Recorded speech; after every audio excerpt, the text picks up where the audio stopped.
বাক্সা জিলাত আমি unity rally unity March আমি কৰিব ওলাইছোঁ। চৰ্দাৰ বল্লভভাই পেটেলৰ ১৫০ বছৰ যিটো জন্ম জয়ন্তী, এই উপলক্ষে সমগ্ৰ ভাৰতত ইউনিটি মাৰ্চ কৰা হৈছে। আমাৰ অসমতো বিভিন্ন জিলাত কৰা হ'ল। চৰ্দাৰ বল্লভভাই পেটেল আইৰনমেন হিচাপে, লৌহ পুৰুষ হিচাপে জনাজাত।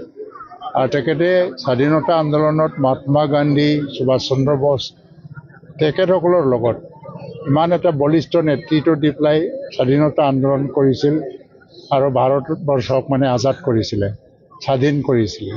তাৰপিছত যেতিয়া স্বাধীনতাৰ পিছত জৱাহৰলাল নেহৰুৰ নেতৃত্বত প্ৰথমখন ভাৰতৰ চৰকাৰ হ'ল, তেতিয়াও তেখেতে ডেপুটি প্ৰাইম মিনিষ্টাৰ আৰু গৃহমন্ত্ৰী হিচাপে কাম কৰিছিল।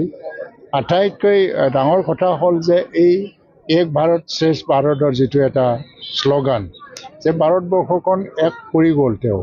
কাৰণ সেই সময়ত স্বাধীনতাৰ পিছতো কাশ্মীৰ, জম্মু কাশ্মীৰ বা হায়দৰাবাদ বা উত্তৰ পূৰ্বাঞ্চলৰ কিছুমান ৰাজ্যে প্ৰিন্সলি ষ্টেট হিচাপে আছিলে, ভাৰতৰ অংগৰাজ্য হোৱা নাছিল।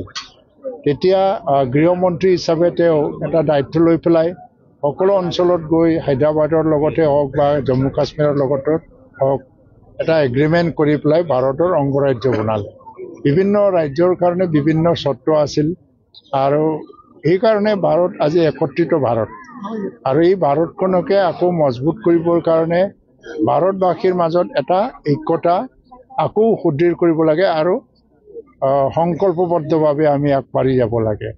ভাৰত এতিয়া বিশ্বৰ ভিতৰতে 5th ইকনমিক পাৱাৰ আৰু ছায়েন্স টেকনলজিৰ পৰা আৰম্ভ কৰি এডুকেশ্যন, হেল্থ, সকলো ক্ষেত্ৰত ভাৰত আগবাঢ়ি গৈ আছে।